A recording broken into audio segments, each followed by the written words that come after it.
parti. Voilà, donc la démarche Mon Resto Responsable, comme vous l'avez vu sur les témoignages tout à l'heure, est une démarche qui accompagne la restauration collective dans le changement des pratiques. Il y a aujourd'hui 2159 restaurants de collectivité qui sont garantis Mon Resto Responsable, à la fois de la restauration collective de l'enseignement scolaire et universitaire, mais également de la restauration collective santé médico-sociale. On a beaucoup de CHU qui sont aujourd'hui engagés dans la démarche et des établissements médico-sociaux. Et puis, on accompagne également la restauration du travail dans les entreprises et les administrations. Les étapes de la démarche, en fait, la démarche, c'est un parcours que nous avons conçu, qui a été conçu par un travail de 3 ans d'intelligence collective avec 150 personnes. Et c'est vraiment ce travail d'échange qui a amené à créer une méthode pour permettre à la restauration collective d'être dans une démarche de progrès. Donc, cette démarche de progrès, elle comporte plusieurs étapes que l'on va voir. Elle répond aux enjeux que nous avions définis par ce travail collaboratif. Déjà, on souhaitait un système participatif de garantie, c'est-à-dire qu'on souhaitait pouvoir accompagner les établissements dans leur progrès sans prérequis, sans atteinte de niveau au préalable à l'engagement dans une démarche. Donc, c'est pour ça qu'on a choisi ce système participatif de garantie. Donc, c'est le progrès qui est garanti chaque année. Ce système nous permet également de le faire de façon autonome, de permettre à chaque établissement de s'engager dans les étapes avec une méthode précise qui va garantir l'atteinte des engagements qu'il aura pris et la démarche de progrès. Ce système, ça nous permet également, et pour nous c'était primordial, de remettre le repas et la restauration collective au centre du projet d'établissement, que je sois un établissement scolaire, un établissement hospitalier. On sait que améliorer sa restauration collective passe par la prise d'engagement, l'intégration du repas et du temps du repas dans les objectifs de l'établissement. C'est ce que le système participatif de garantie permet de faire, puisque l'établissement s'engage avec sa direction et ses élus dans les progrès qu'il souhaite accomplir. C'est aussi un système qui nous permet d'être disponible pour toutes les restaurations collectives sans coût, puisque c'est un système gratuit avec toute une partie en autonomie, même si nous accompagnons et nous animons par le réseau pour créer du lien entre les établissements. Mais vous allez le voir, vous pouvez de façon libre et autonome entrer dans la démarche et passer les différentes étapes. Et puis enfin, l'important, c'est de valoriser ce que met en place l'équipe de restauration collective et crée du lien avec les convives et son territoire.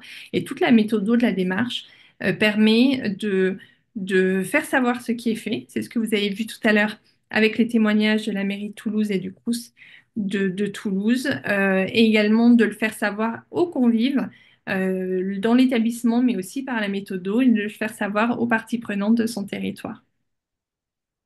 Alors, les étapes pour suivre la démarche. Une fois que vous avez créé votre compte sur le site internet, vous pouvez avoir accès au référentiel complet de la démarche qui est en libre accès sur notre site. C'est 160 questions en réponse en oui ou non. C'est-à-dire qu'on s'est engagé à ce que chaque établissement puisse avoir en moins de 2 heures un état des lieux de ses pratiques sur tous les axes que l'on a identifiés comme étant des axes liés à une restauration collective responsable, sans sortir une seule facture, un seul document justificatif. C'était un enjeu pour nous de pouvoir aller chercher tous les restaurants de collectivité, quelle que soit la disponibilité, leur niveau d'avancée dans l'analyse de leurs données, avec ce questionnaire qui, vous le verrez, est en réponse simple, en oui ou non, où chaque gestionnaire cuisinier de collectivité doit être capable de répondre sans avoir à mettre en place un comité de pilotage. Les piliers, il y en a 4. Il y a toute la partie bien-être du convive dans laquelle vous allez retrouver l'accueil du convive, le lien avec lui, mais également toutes l'équilibre nutritionnel du repas. Il y a le pilier assiette responsable dans lequel vous aurez des questions sur les achats et une fenêtre qui vous permet de préparer votre déclaration Ma Cantine pour faire le lien avec la déclaration d'achat obligatoire. Mais le premier questionnaire est vraiment oui ou non. Et une première étape pour se préparer la déclaration sur Ma Cantine. Et puis, c'est également des questions sur les modes de préparation, de cuisine du repas. On a un pilier sur les éco-gestes, donc ça va être le gaspillage alimentaire, également les produits d'entretien ou alors la diminution du plastique, comme on a pu le voir tout à l'heure. Et puis un dernier pilier qui est l'engagement social et territorial, social avec ses équipes, le personnel, l'accompagnement, le bien-être au travail, et puis territorial avec le lien avec des organisations de son territoire, avec des producteurs locaux, la connaissance et comment l'établissement est ancré sur son territoire. Une fois le questionnaire rempli, l'établissement se réunit et réfléchit à des pistes d'amélioration. Ces pistes, elles sont en équipe pour permettre parce que c'est l'établissement qui va s'engager à les tenir. Alors, il y a une question sur le chat qui est de savoir si on peut créer un compte et avoir accès au pilier sans gérer un restaurant. Oui, bien sûr, vous allez voir en vous inscrivant, vous pouvez mettre que vous êtes, vous êtes non établissement, mais uniquement pour venir en tant que visiteur. Donc, n'hésitez pas effectivement à vous connecter, à créer un compte, même si vous n'êtes pas restaurant de collectivité. La troisième étape, c'est la séance publique d'engagement. Ça va être le cœur de la garantie. Cette séance, elle va permettre de faire connaître son état des lieux. Avec le questionnaire, on donne à l'établissement des jauges qui vont donner un aperçu du niveau d'engagement qu'il a déjà mis en place. Et puis, il va surtout communiquer sur ses pistes d'amélioration, les engagements qu'il va prendre et sur lesquels il devra rendre des comptes 2 ans après à ces mêmes parties prenantes. Alors les parties prenantes, ce sont à la fois les représentants des convives et de leurs familles, ce sont bien sûr la direction générale et les élus en lien avec l'établissement, ce sont les fournisseurs et puis ce sont les acteurs du territoire, d'autres restaurants de collectivité déjà engagés ou pas encore, des fournisseurs, des producteurs qui voudraient travailler avec vous, des citoyens qui s'intéressent à votre restauration collective. Et c'est toutes ces parties prenantes qui vont garantir vos progrès et c'est ce qui va vous permettre d'utiliser la garantie Mon Resto Responsable ensuite sur vos communications. Donc tout ça est expliqué sur des guides. Et puis, pour ceux qui en sont déjà à cette étape, il y avait là un atelier dédié à la séance publique d'engagement.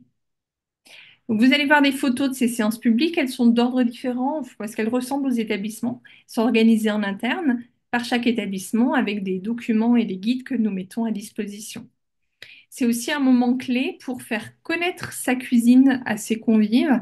La séance publique commence en général par une visite de la cuisine, une ouverture des chambres froides pour que chacun comprenne ce qu'est une restauration collective et qu'ensuite il puisse être à l'écoute des engagements que vous prenez.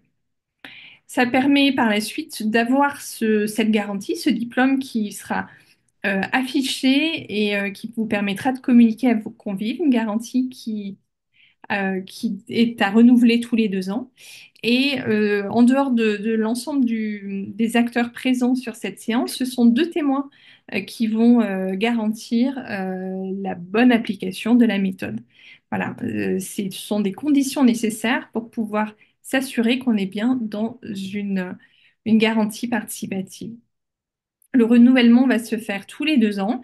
Ça va être l'occasion de refaire un point d'étape, de remplir à nouveau le questionnaire, de voir en équipe ce qu'on a réussi à faire et les choses qu'on aura dû repousser ou modifier. On a parfois des établissements qui ont des changements d'équipe en plein milieu et qui sont, lors de cette séance, transparents sur la vie de l'établissement et reprennent les engagements. Et les acteurs, la deuxième année, l'ensemble des parties prenantes présentes à cette séance de garantie vont voter pour vous attribuer ou non le renouvellement de la garantie Mon Resto Responsable.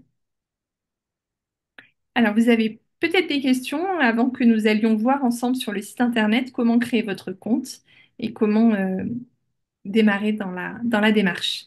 Est-ce qu'il y a des questions? Vous pouvez allumer vos micros, ouvrir vos micros si vous le souhaitez.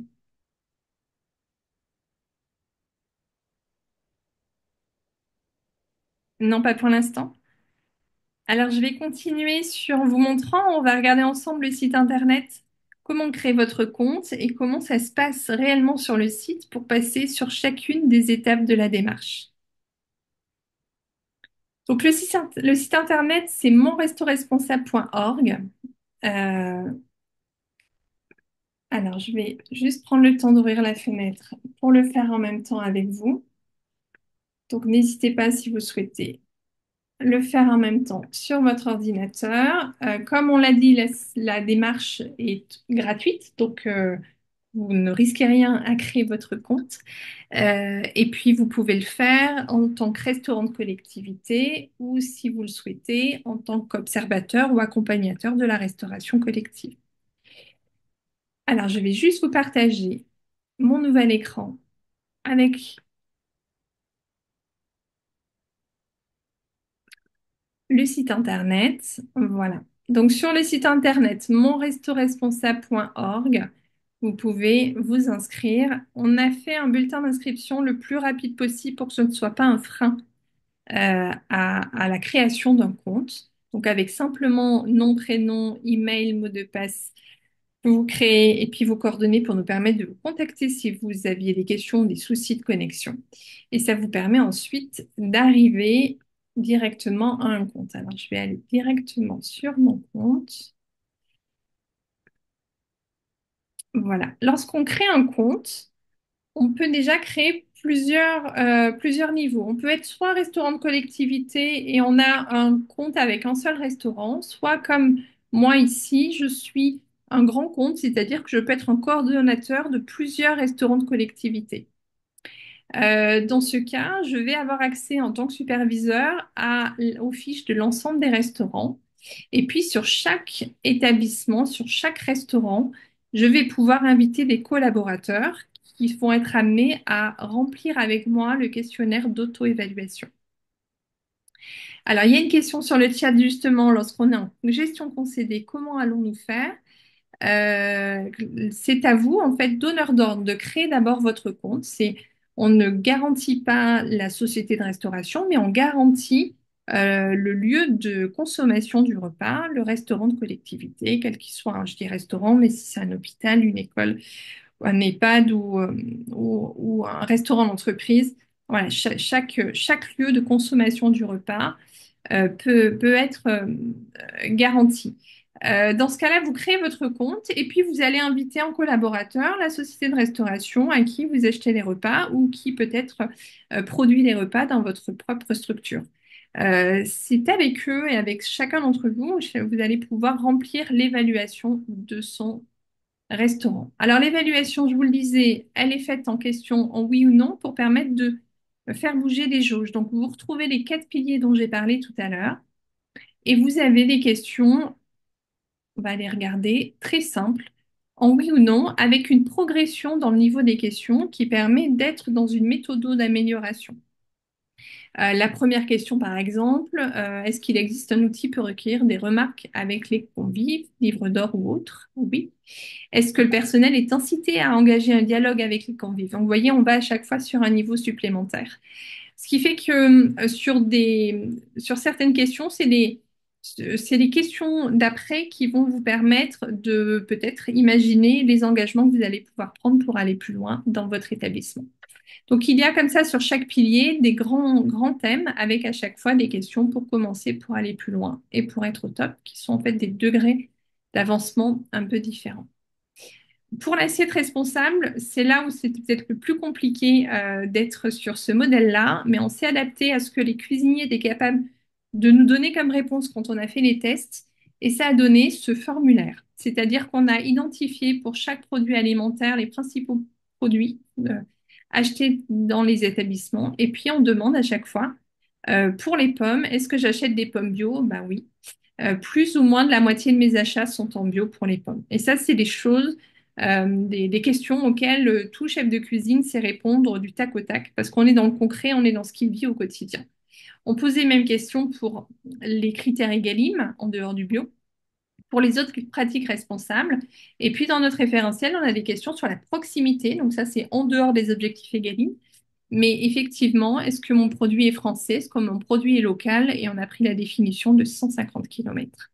Donc c'est ainsi voilà, en une bonne heure, on peut répondre à l'ensemble des questions sur l'ensemble des produits alimentaires et avoir ensuite une jauge qui va vous permettre de voir où en sont vos pratiques responsables en termes d'agriculture responsable. Donc je parlais bio, autres critères Egalim ou autres critères responsables, proximité.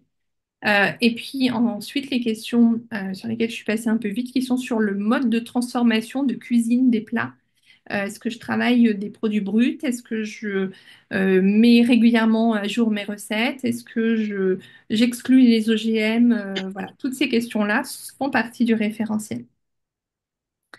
Alors, sur le chat, il y a une question, est-ce que c'est ouvert à des restaurants scolaires en liaison froide? Oui, bien sûr. Cette démarche, elle va être accessible à tout restaurant de collectivité. Dans le cas d'une cuisine centrale, eh ben, c'est vous. Enfin, vous allez pouvoir euh, proposer avec un de vos restaurants satellites de créer d'abord votre compte, euh, puisque vous pourrez répondre à toute la partie assiette, mais en général, vous avez tous les éléments bien-être, consommation du repas dans le restaurant qui seront du ressort du restaurant satellite. Et c'est bien jusqu'au restaurant satellite que nous allons garantir l'engagement dans la démarche. On ne garantira pas une cuisine centrale seule sans aller jusqu'au lieu de consommation du repas.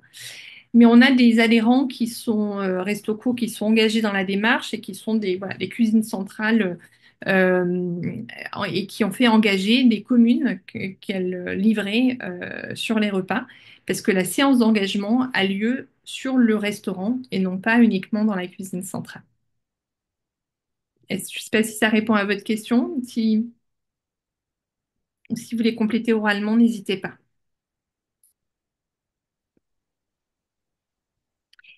Donc je continue, mais n'hésitez pas, voilà, si vous avez des questions. Donc vous voyez comme ça le questionnaire avec l'ensemble des piliers et des questions en oui ou non. Une fois qu'on a fini son évaluation, donc les jauges sont mises à jour et on va pouvoir les télécharger. C'est ce qu'on va rendre public au moment de sa séance publique. Et on va permettre d'expliquer ce que l'on fait à travers ces jauges.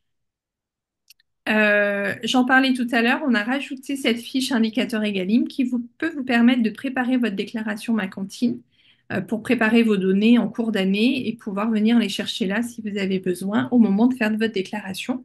Je rappelle que la déclaration est obligatoire et qu'on a jusqu'à la fin du mois pour déclarer ses achats 2024.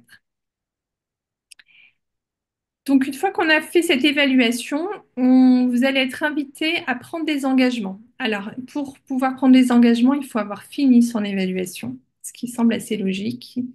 Donc, je vais prendre un de mes tests voilà, qui a déjà pris des engagements. Donc, les engagements, on les prend tous les 2 ans. Ils apparaissent ici. Et puis, une fois qu'on a terminé, on peut les mettre à jour et sans perdre les engagements pris l'année précédente, on peut prendre de nouveaux engagements au bout de 2 ans.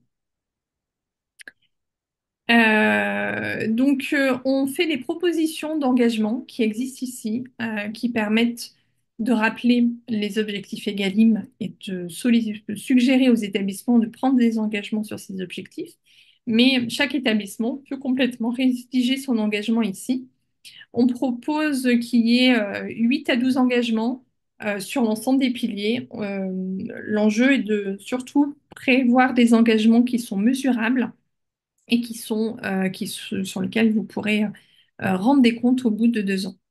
L'enjeu, c'est d'être le plus concret possible, d'être dans des engagements voilà, spécifiques par produit, un engagement qui parfois est trop vague, comme j'améliore mon taux Egalim, va être moins aidant qu'un engagement qui peut être de je vais référencer de nouveaux produits en neuf bio ou de qualité parce que j'ai vu dans mes jauges que sur les œufs, ma jauge était plutôt faible sur l'engagement et que je vais travailler sur ces produits-là. Donc, je me donne 2 ans pour trouver des solutions référencées et améliorer ma jauge sur les produits, sur ces produits en produits durables et de qualité. Voilà des exemples d'engagement donc, qui sont à préparer en équipe, comme on l'a vu, et à saisir sur le site. Il y a une autre question sur le chat pour savoir si vous êtes d'accord. J'imagine que vous êtes en travaux le temps d'une nouvelle cuisine centrale. Est-ce que vous pouvez déjà vous engager? Donc ça, vous enregistrez en tout cas. C'est des questions qu'on a effectivement. Nous, il nous semble, en général, on a eu des retours d'établissements qui nous ont dit que sur des périodes difficiles de travaux, où on a eu le cas de la période du confinement pendant le Covid, où des établissements nous ont dit finalement, en ayant lancé la démarche à ce moment-là, en ayant mobilisé mon équipe pour remplir le formulaire, le questionnaire, j'ai réussi à garder un esprit d'équipe et la démarche les a aidés dans ces périodes qui sont toujours difficiles, qui peuvent être des périodes de travaux importants, de transition. Donc oui, vous pouvez commencer à créer votre compte. Vous pouvez commencer voilà, à remplir les indicateurs d'évaluation que vous avez. Et puis, soit vous choisissez de prendre des engagements en vue de l'ouverture de la prochaine cuisine, et vous aurez ensuite 2 ans pour les réaliser dans les nouveaux locaux. Soit vous préférez attendre l'ouverture de la nouvelle cuisine pour faire cette première séance qui permet aussi de présenter les lieux et c'est tout à fait adapté sur un temps de communication festif et important comme peut l'être l'ouverture d'une nouvelle cuisine. Donc, voilà, préparez peut-être les choses, démarrez votre première séance à l'ouverture et puis ensuite vous aurez 2 premières années de fonctionnement pour vérifier la mise en place des engagements que vous avez pris et rendre des comptes à vos parties prenantes.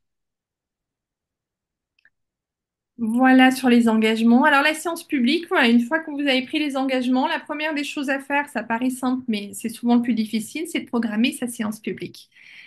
Et parfois, il est bon de la programmer assez vite au moment où vous vous engagez dans la démarche. On l'a dit, dans ce cas particulier de l'ouverture d'une cuisine, ça peut être la deadline que l'on se donne et ensuite on fait un rétro-planning et on s'organise. Voilà, on le sait, vous avez énormément de choses à gérer dans les restaurants de collectivité.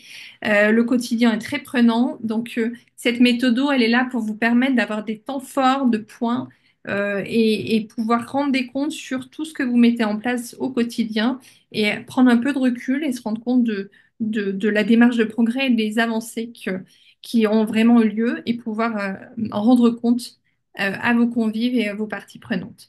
Donc sur le site, vous allez avoir beaucoup de supports qui vont vous aider dans la mise en place de cette séance publique. Tout un outil comme tout clé en main pour vraiment vous faciliter la vie.